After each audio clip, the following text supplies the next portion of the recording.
दोस्तों, ऐसा संधि आपको पहली बार देखने को मिलता होगा जो अंग्रेज़ों एवं मराठों के बीच प्रमुख संधियाँ हुई थी।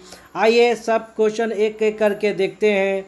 हाय गाइड्स, आज पढ़ेंगे अंग्रेज़ों एवं मराठों के बीच जो प्रमुख संधियाँ हुई थी उसके बारे में जानेंगे, जो बहुत इम्पोर्टेंस है। आइए एक एक करके जानते हैं। सूरत की संधि 1775 ईस्वी में हुई थी, यानी 1775 ईस्वी में सूरत की संधि हुई थी, अंग्रेज़ों और मराठों के बीच में हुई थी, जो बहुत इम्पोर्टेंस है। आइए नेक्स्ट।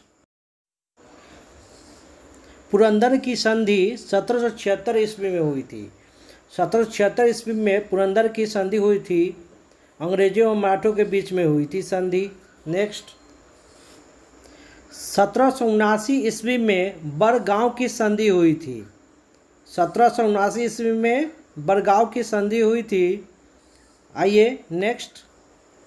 1782 ईस्वी में सालाबाई की संधि हुई थी।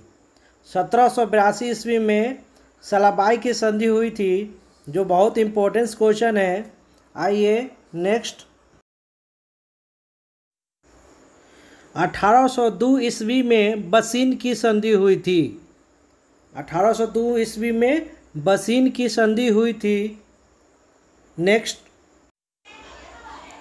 1803 ईस्वी में देवगांव की संधि हुई थी। 1803 ईस्वी में देवगांव की संधि हुई थी।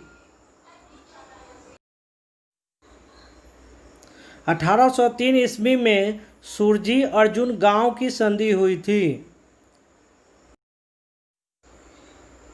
1804 ईस्वी में राजापुर घाट की संधि हुई थी।